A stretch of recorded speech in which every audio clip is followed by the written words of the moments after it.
Hello दोस्तों, मैं राघव ठाकुर। आप सभी को मेरा राम राम। आशा करता हूँ कि आप स्वस्थ होंगे, मस्त होंगे। तो अभी तक सभी को सूचना तो मिल चुकी होगी कि कल 24 अप्रैल दिन शुक्रवार को हम यूपीएसआई के लिए ट्विटर कैंपेन एक बार फिर से रख रहे हैं। आप सभी को पता है कि यूपीएसआई की जो 3 डिमांड चल रही हैं वो उत्तर प्रदेश ही क्या नेशनल लेवल पे भी इस टाइम हाईलाइट हो गई हैं।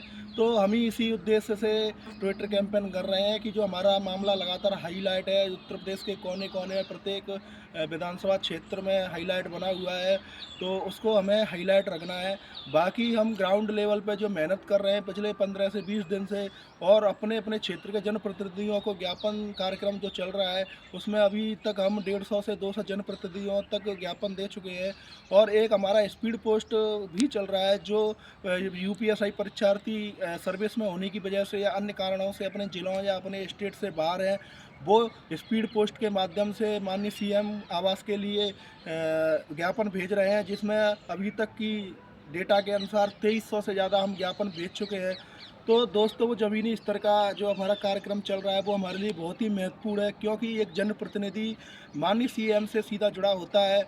और माननीय जो जनप्रतिनिधि हैं उनके ज़रिए हमारी बात माननीय सीएम तक पहुंची भी है, और लगातार जो हमारे जनप्रतिनिधियों को हमने ज्ञापन दिया है माननीय सीएम के लिए, वो लेटर के माध्यम से लगातार माननीय सीएम के लिए भेज रहे हैं। और उनमें से कुछ जो ज़्यादा ही मतलब छात्र थेसी और संवेदनशील जनप्रतिनिधि हैं, वो महाराज जी से मिल भी रहे हैं और मिल करके अपनी बात रख रहे हैं।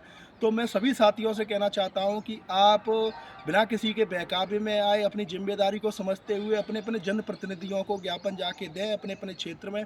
आपके 2-4 घंटे और आपके सपनों को पूरा कर सकते हैं। हम बिल्कुल अंतिम पड़ाव पर हैं, और हमारी जो मांगें हैं वो लगभग 90% पूरी होने की कगार पे खड़ी है। तो जो 10% की कमी रह गई है वो आप आज और कल में अपने अपने जनप्रतिनिधियों को ज्ञापन दे करके पूरी कर लें। और जो परीक्षार्थी सर्विस में होने या किसी अन्य कारणों से अपने ज़िलों और स्टेट से बाहर हैं, वो लगातार स्पीड पोस्ट के माध्यम से ज्ञापन भेजते रहें। तो जिस सभी परीक्षार्थियों की ज़िम्मेदारी बनती है कि वो अपने अपने ड्रीम के लिए, अपने लक्ष्य के लिए खुद ज़िम्मेदारी लें, दूसरे के भरोसे ना बैठे, ये ना सोचे कि दूसरा कर लेगा। और जिन जनप्रतिनिधियों को, जिन जिन परीक्षार्थियों ने आज से 10 दिन पहले, 8 दिन पहले, 4 दिन पहले, 15 दिन पहले ज्ञापन दे दिया है, वो अपने अपने जनप्रतिनिधियों के पास फिर से जाकर उनसे फीडबैक लें, उनसे पूछें कि हमने जो आपको ज्ञापन माननीय सीएम साहब के लिए दिया था, उसमें आपने संस्तुति पत्र माननीय सीएम साहब के लिए भेजा है कि नहीं भेजा है? आप माननीय सीएम साहब से मिले हैं कि नहीं मिले? अगर मिले हैं तो सीएम साहब ने क्या आश्वासन दिया है? तो ये छोटे-छोटे प्रयास अगर आप करोगे तो निश्चित ही हमें सफलता मिलेगी। मैं आपके लिए दिन-रात मेहनत कर रहा हूँ। आप मेरी हालत देख ही रहे होंगे, मेरे फेस से ही अंदाज़ा आपको लग रहा होगा कि क्या हालत हो रही है। मैं रनिंग भी नहीं कर पा रहा हूँ, ना ही मैं अपने निजी कार्य कर पा रहा हूँ। अभी मैं आज रनिंग करने आया था, तो ये हमारे पास का बजरंगबली जी का मंदिर है, तो यहाँ पर मंदिर पे मैं दर्शन करने के लिए आया था। ये हनुमान जी महाराज, जो बछेकी वाले हनुमान जी महाराज हैं, उनका ये प्रसाद भी मैंने लिया है। और आपके लिए मैंने हाथ जोड़कर बजरंगबली जी से प्रार्थना करी है कि जो हमारी मुहिम चल रही है, जो मैं जिन 2 से 2,500 गरीब, किसान, मिडिल क्लास फैमिली के परिवारों के लिए मैं लड़ रहा हूँ, उनके लिए बजरंगबली जी आप आशीर्वाद दीजिए कि हम इस मुहिम में सफल हो सकें।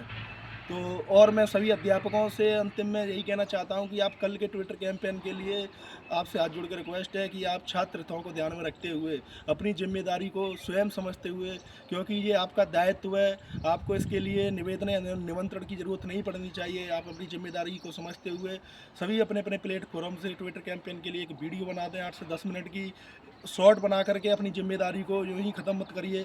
और मैं आपसे आशा करता हूँ, आपसे निवेदन करता हूँ कि आप कल लाइव रह करके 1 से 2 घंटे का समय निकाल कर लाइव रह करके ट्विटर कैंपेन को करवाइए।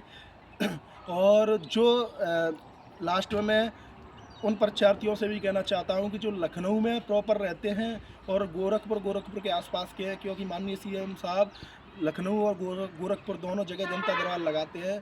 तो लखनऊ में हम 3 बार प्रयास कर चुके हैं, तो वहाँ पर माननीय सीएम साहब से मुलाकात नहीं हो पाई है, लेकिन अब फिर भी हमारे प्रयास लगातार जारी हैं। लेकिन गोरखपुर में अभी तक हमने एक भी बार जनता दरबार जाने की कोशिश नहीं करी है, क्योंकि वहाँ के जो लोकल प्रत्याशी वो जिम्मेदारी नहीं ले रहे हैं। तो मैं सभी गोरखपुर और गोरखपुर के आसपास के जितने भी ज़िले हैं, उन क्षेत्र के जितने भी ज़िले हैं, उन सभी से मैं निवेदन करना चाहता हूँ कि आप सभी लोग गोरखपुर मठ पे जा कर के जब भी जनता दरबार लगता है, वहाँ जाकर अपनी बात डायरेक्ट माननीय सीएम साहब से रखिए।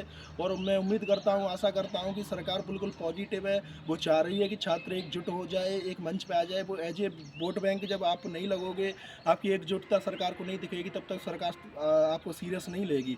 और जो वैकेंसी के लिए जो कह रहे थे, नकारात्मक कुछ बातें करते कि अब कुछ नहीं होगा, रिजल्ट आने के बाद वैकेंसी नहीं बढ़ेगी, तो मैं उन लोगों को बता देना चाहता हूँ कि आपने अभी एसएससी की स्टेनोग्राफर की सीडी भर्ती परीक्षा का अभी परसों का नोटिस वायरल हुआ है, और न्यूज़पेपर की कटिंग भी पढ़ ली होगी कि उसमें 291 पदों के लिए लास्ट ईयर 2025 में भर्ती निकली थी, जिसके जून माह में फॉर्म भरवाए गए थे।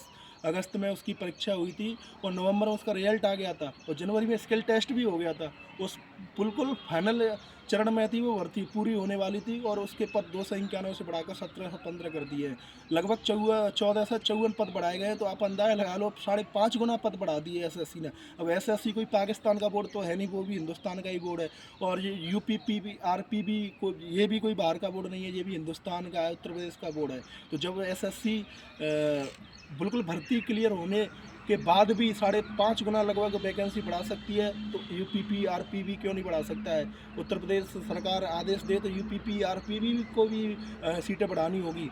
और मेरे यहाँ तक जानकारी में आया है कि एक 15 से 2000 यूपीएसआई भर्ती का अध्याचन भर्ती बोर्ड के पास पड़ा हुआ है। अगर सरकार मेरी बात अगर सुने और समझे, तो मैं उनसे निवेदन करना चाहूँगा कि वो जो अध्याचन भर्ती बोर्ड में पड़ा हुआ है, जो मेरे कहीं से मुझे सूचना मिली है, मैं इसका दावा तो नहीं करता हूँ, तो उसी अध्याचन को इसी भर्ती में जोड़ दिया जाए, जिससे ये 5 साल बाद युवाओं को मौका मिला था, और जीवन काल में युवा एक ही बार भर्ती देख पाता है। वो उसके आर्थिक हालात इतने नहीं होते हैं कि वो दोबारा से फिर 2-3-4 साल तैयारी करे, घर से बाहर रहकर आर्थिक और मानसिक शारीरिक हालातों से उसे जूझना पड़े। तो उन्हीं अध्याचन को 15 से 2000 वैकेंसी का जो अध्याचन पड़ा हुआ है, इसी में जोड़ दिया जाए। इससे सरकार का भी खर्चा बच जाएगा, और युवाओं का भी भला हो जाएगा। क्योंकि आप फिर से नई भर्ती कराओगे, युवा फिर फॉर्म भरेगा, तो युवाओं का तो नुकसान होगा ही होगा, सरकार का भी समय और करोड़ों रुपए बर्बाद होते हैं। तो क्यों ना वो इसी अध्याचन को इसी भर्ती में जोड़ करके और युवाओं को नई सौगात दी जाए। जय हिंद, जय भारत।